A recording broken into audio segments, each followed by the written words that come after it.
What is up, my thrifty friends? Tabs here from the Urban Goddess Shop. Today's video, we are going over how I managed to run a pretty much full-time business in 10 to 12 hours a week. And I know it seems crazy, and I know people are like, really? Do you actually do this? And I am going to break it all down in today's video. I'm going to tell you all my insight, everything that has helped me get to the point of where I am, and how I'm able to work less hours on my business and still make more money. If you are new to my channel, I am a Canadian reseller. I'm a mom to 2 girls, a wife, I work part-time in a hospital pharmacy, and I love to sell used clothing. It is my jam here on YouTube, and I share everything about my business, helping others grow a side hustle reselling clothing. If this sounds like something you're interested in, give me a thumbs up and let me know. So today we're gonna jump right into this video. I get a lot of questions. How do you work 10 to 12 hours and still gross sell $5,000 a month? I know it seems crazy, but it is so doable, and I believe that you can do it too. The biggest thing that we're gonna talk about today is creating processes for your business. Processes are your friend. They are gonna help you bring your business from here up to here and help you increase your productivity and therefore increasing your hourly wage. Because I think that's what we all want. We want to increase our hourly wage, we want to make more money, and we want to work less hours. Or maybe you want to keep working the same amount of hours, but you want to make more money. I think there are 3 areas that you can work on processes that would have a huge impact on your business. All right, this is the time where I tell you to grab a pen and paper because I think you're going to want to take notes today. The 3 areas that I focus on are sourcing, listing, and shipping. These are the 3 tasks that you have to complete every single day, or at least multiple times a week. These are the 3 main tasks that need to be done for your business to keep moving forward, right? You have to source more inventory, you have to list it, and you got to ship things out. And it's just wash, rinse, repeat.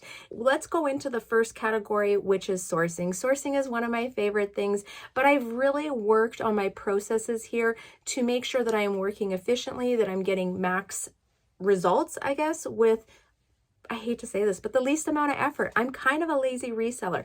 I want to get as much done in the smallest amount of time possible. Let's break down sourcing.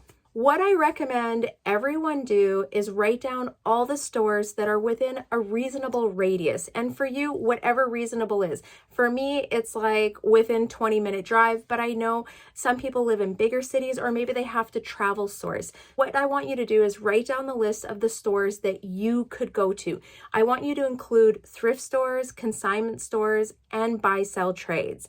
What I like to do is kind of plan my route so I make it to the stores that I want to in the most efficient way. It doesn't make sense to drive here, to turn around, to drive there, to drive up there. You know what I mean? It should be kind of one steady loop. There are certain stores where you are going to find good items consistently, and there are going to be stores where you probably don't find much. I have a couple stores where no matter how hard I look and how long I'm in that store, they really only produce a couple items. I try not to prioritize those stores and put them to the side. If I'm in the area and I have time, I will stop in, but they are not a part of my regular route. I'm making sure that I'm putting my energy into the stores where I'm finding the quality of pieces that I'm looking for in the time frame that I'm shopping. Another tip I want to share is going at different times of the day. If you go at the same time every day, you really don't know what happens in the store at any other time. Now, some stores only put out at a certain time, and obviously you want to plan your trip around that, but most of the stores that I'm going to are consistently putting out inventory all throughout the day, from morning until close. So what I like to do is every day of the week, try and go at a different time. So one day I might go in the morning, next time I'm going to stop by in the afternoon, and then usually I like to stop by after work at least one night a week. Sometimes I like to just swing through for 20 minutes. I go to the categories that produce the best for me, where I sell my highest ASP items, that I get reasonable cost of goods, and I'm just going to quickly go to those. If I don't find anything, I'm out, but hopefully I find something. Another pro tip that you can do when you go into the store is find out what is the tag of the week. So a lot of stores have different colors for each week, and this is how they keep track of the age of the inventory. You can just go up to a cashier and ask them, what is the color tag for this week? They'll share it with you. You'll know which stuff is current and which isn't. You can also ask them which tag is on sale. A lot of stores, including Goodwill, will have a tag of the week or a tag of the month. So everything that is green tag is on sale, 50%, buy one, get one, whatever the deal they have. Make sure you ask, because not all stores will post that right at the front, and that gives you an opportunity to maybe get some stuff at a really low cost of goods. If I had to prioritize myself when I go into the store, I want to look at the new tag stuff first and the sale tag stuff later, because I'm looking for the new fresh pieces, not the pieces that everyone else has passed over. I do know you can find a lot of gems in the passed over pieces, but I really find the best pieces when I am looking at their new inventory. Also, I guess depending on the store, if they pull out a new rack, when they grab a couple items to go put them away, sometimes I'll quickly go through. If you're unsure if you're allowed to do this, you can just ask an employee at the store if you're allowed to go through their rack. I have heard of other stores not allowing it, but where I shop, none of the stores care. They're like, yes, please take a couple items, because it's less items that they have to put away themselves. I find with these little tricks, you should be able to get through the thrift store a little bit quicker, because your plan, or at least my plan, is not to spend 3 hours in the thrift store. I want to spend no more than an hour in a store, and I want to be able to go through the items that are bringing me the most returns in my business. Now, because I source regularly at a small selection of stores, I typically know what is new and what is old inventory, which makes it a lot easier as well when I'm sourcing. If you are in a situation where you can go multiple times a week to the store, you start to get a really good idea of what you've already seen and what is actually new stuff. And I do not pick through all the old stuff looking for the one-off good items that accidentally got put away in the middle. I really am a low-hanging fruit sourcer. That sounds bad, but I am looking for the easiest and quickest finds, because the quicker I can get through the store and find the items I need, the higher my hourly wage. If I spend 8 hours sourcing in one day and I come out with 50 items, and I spend 3 hours in one day and come out with 40 items, that's actually a better use of my time. You know what I mean? I don't find the longer I spend, the more, great pieces I find. I usually find what I need in the newer inventory that has been put out. Another thing that you can do is make a list of the categories that do the best for you. So what I would recommend is going through your sales, looking, what do you consistently see? Is it jeans that you're selling the most? Boots, jackets, sweaters, maybe it's bathing suits. Maybe you have really good access to bathing suits. Whatever your category is, I think that those categories should be your top priority when you go into the thrift store. If you only have a certain amount of time, don't go to the categories that you only make $5 or $10 profit on. And for me, that would be like sleeveless blouse, tank tops, women's tees. I tend not to make a lot of money on those pieces. Those are like a last effort if I do them, but generally, to be honest, I don't even go through those sections anymore, just because it is not worth the time and the effort to go through them for what I see in a return on the items that I'm finding. And it's just learning to prioritize which tasks are worth your energy and which aren't. And when you start to cut out some of the useless ones or the ones that don't give you a profit, it actually gives you more time to focus on those higher profit categories. And maybe you're able, saving time going through tank tops, sleeveless blouses, whatever categories are your lower ones. Maybe you're able to actually visit one more thrift store because you gained an hour of not going through those categories. This is the last tip for sourcing. What I like to do is do my research before I head out. Many nights during the week, 10 minutes before I actually put my phone down, I will go into Poshmark and I will look at sold. So I will filter it by category, and then I will filter it by price. And for me, it's going to be $50 or more. And I'm looking at what are the brands, styles, colors, trends. A lot of times you're going to see reoccurring items, you're going to see similar things, and you want to pay attention to this. This is helping you build style, trend, and brand knowledge. And then when you go out sourcing, you're able to quickly identify which items are worth grabbing and comp checking and which ones aren't. Like, these rules are not hard rules. These are not, this is it, this is black and white. There is definitely a lot of gray areas, but I think this just gives you a really good idea when you're heading out. I have learned so many new brands that I find at the thrift store from doing research in the evening, doing research before I go to bed. It doesn't take a lot of time. I promise you can just do 10 minutes a night. You will grow your knowledge. Remember, guys, knowledge is power. The more knowledge you have on brands and styles, the better reseller you will become. And then my last tip, I have to add this in, I can't believe I almost forgot this, is to check comps. If you are not familiar with what items are selling for and you're not confident, even if you are, I actually recommend comp checking until you are 100% sure, or at least 90% sure, what you're gonna list an item at and what it will sell for. You should be checking comps. I know a lot of people preach that they don't check comps and that comps aren't everything. But if you're trying to build your business and you're a newer reseller and you're just learning all this stuff, I highly recommend checking comps. I did that for a solid year. I checked everything in my cart. I am now at the point where I don't have to check very much. I have a good brand knowledge. I have a good understanding of what's selling, but it took time to get to this point.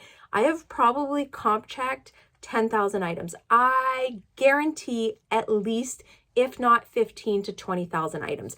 I have comp checked a lot of things, and by looking and viewing and seeing what's selling, it helps you, again, it builds that base knowledge that you need to become a successful reseller. The next category that we're going to jump into is listing. And this is actually one of my favorite categories, although I feel like it's probably the area that most resellers fall out of love with. It is the work part. It is usually not glamorous, it's not fun, but it really is the backbone to your business.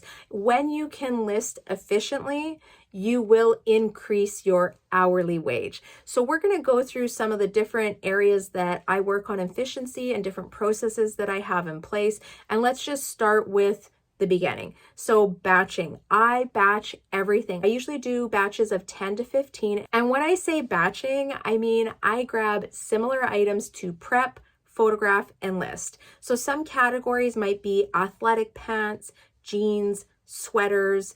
Sometimes I will clump just Aritzia items together, Lulu items together, just because they're really easy to identify when selling. Another thing that I like to do is when I come home, I always hang up my items right away. I do not leave them in the IKEA bags because then they get wrinkled and I just have to steam them all. If I bring things home, hang them up right away and put them up, I actually find that I prep far less. Also, when I'm hanging them up at this point, I'm assessing for any stains, anything that I missed in the thrift store. If something needs to be washed, I pull it, go put it in the pile for the laundry. Otherwise, the items up here are pretty much ready to go. I usually don't steam days before I list. I try and do it right before. I have found sometimes if I steam at this point and I don't get to photograph them for another week, even just hanging on the hanger, they can kind of get wrinkles in them and creases. Also, my rack is like really stuffed with a lot of items. So I try and just do the steaming right before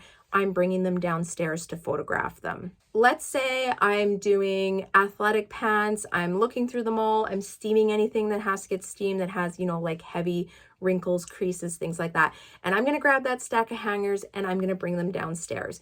What I usually do is just lay them all onto my kitchen table. I have a 3M hook. I think I have a 5-pound hook. I'm going to drop a link down below to anything I talk about in this video.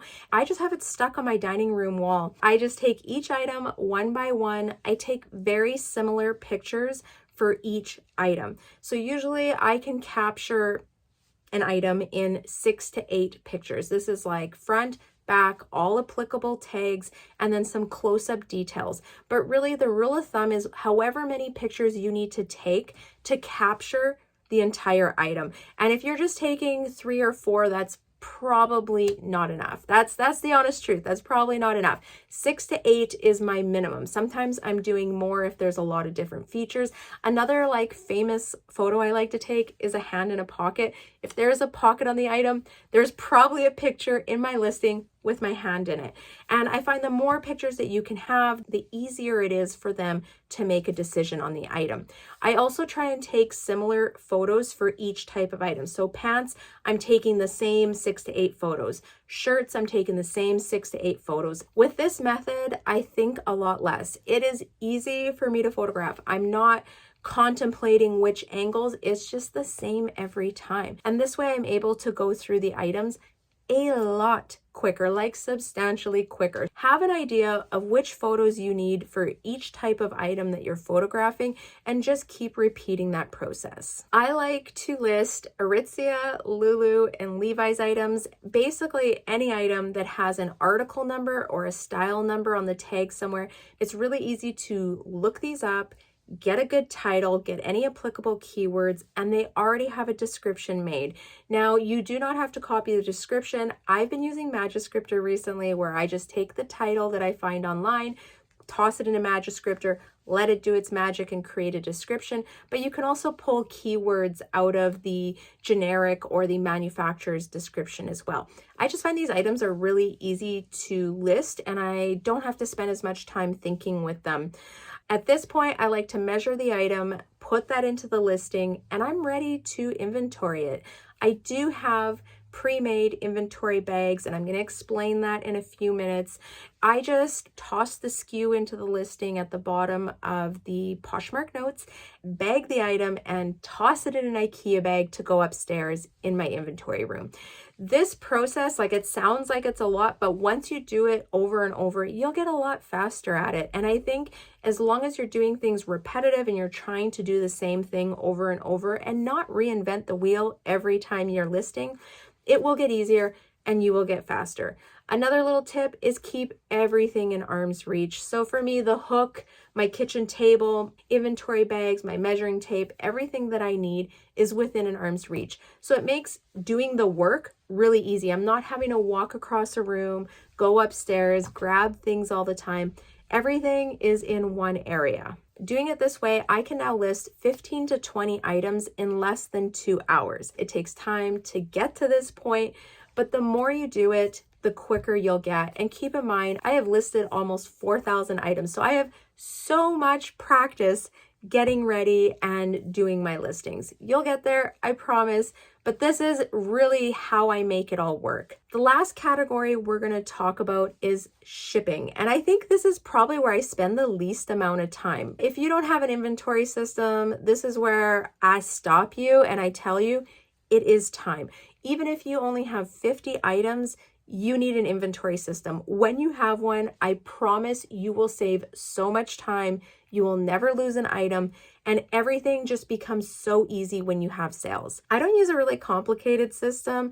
I use a bin and recycled SKU numbers, and basically I have 400 inventory bags.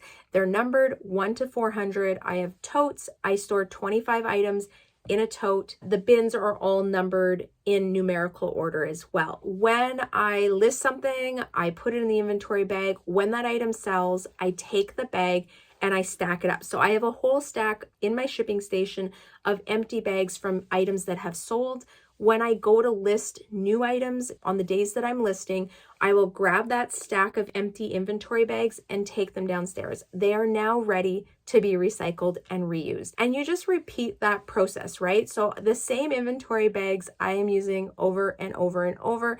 So you do have to put an investment into it once, but once you've created it, it's not something that I keep spending money on. And you don't need really fancy stuff. I think if you grabbed a pack of 100 Ziploc bags, I do have a link down below for the size that I use. You could use boxes, although I use clear totes. I like it that way. They slide really easily. I can see into them. You can do this system very cheap, really just for the cost of inventory bags, and you can find and use boxes, recycled boxes. At my shipping station, I also have everything in arm's reach. So all of my Polymailers, stickers, tape, pen, scissors, I don't know, anything that I would need is right there. I like to use my phone in the sales section. I will select everything, batch the labels, send them to my email, and then print them out. I am only printing out the labels.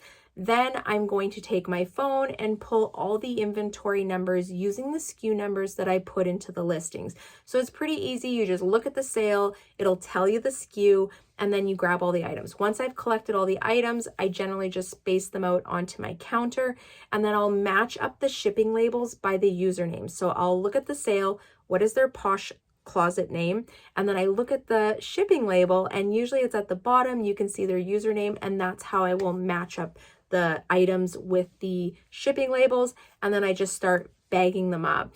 Because I use Polymailers, I find it really quick and easy. I don't have to waste time taping up boxes or anything like that.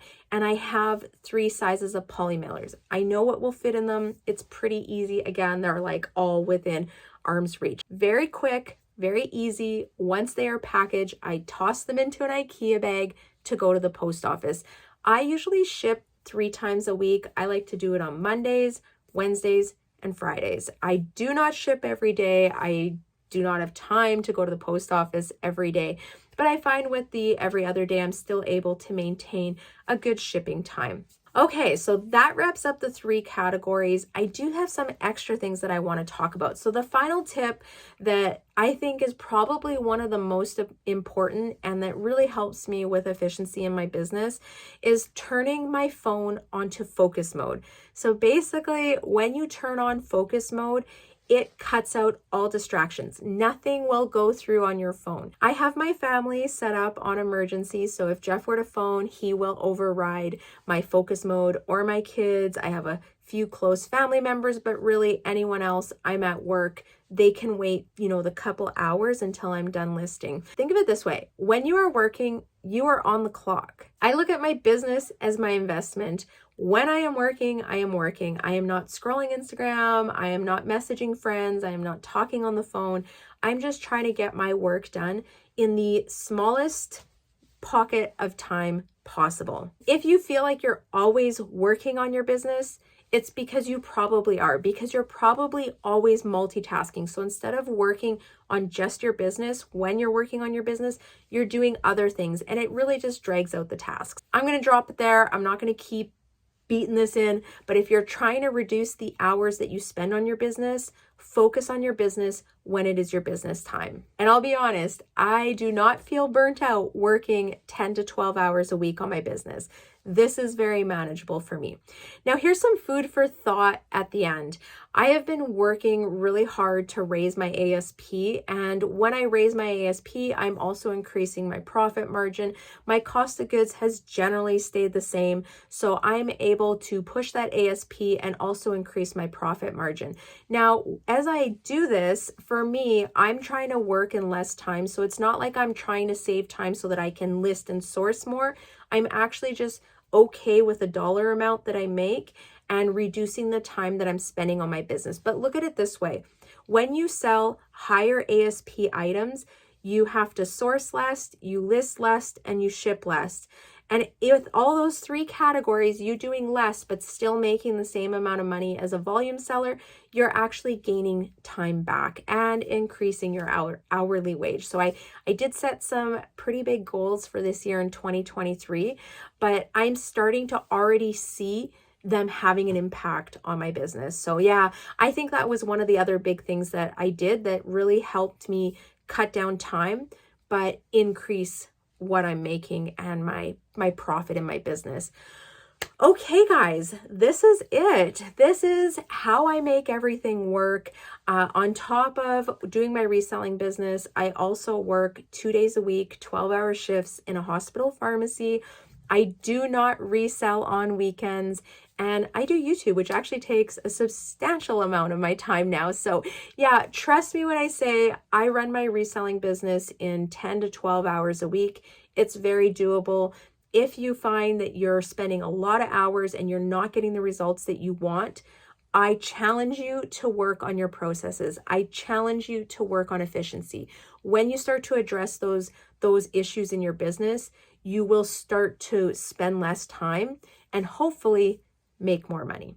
All right, if there's anything you want to add, any other tips that you have or ways that you work efficiently, that you use to increase sales in your business, increase your hourly wage, please drop them down below, share them with us. The more that we share with each other, the better we all are as a community. If this video brings you value in your reselling business, make sure to give me a thumbs up and also tap subscribe on your way out. Thank you for watching. I am wishing you all many sales, and I'll see you next time. Bye. What the hell do you call that thing? La, la, la, la.